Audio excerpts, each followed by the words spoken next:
আলহামদুলিল্লাহ ইতিমধ্যে আমাদের ৪ নম্বর অফিসে নতুন স্টকের গাড়ি চলে আসছে। যে ক্যাট E70B, আপনারা যারা ক্যাট E70Bর মধ্যে চাচ্ছেন ফ্রেশ কন্ডিশনের, তারা আমাদের ৪ নম্বর অফিস থেকে ঘুরে যেতে পারেন। তৈদ এন্টারপ্রাইজ।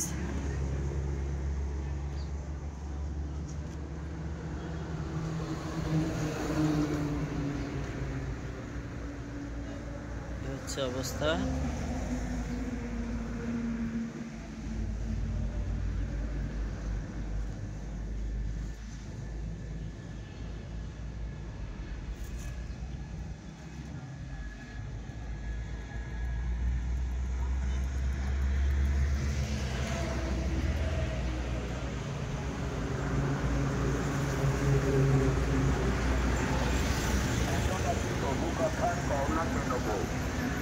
করোনা লক্ষ্মী সোনা তুমি গলার মালা তোমার জন্য হাতিয়ারি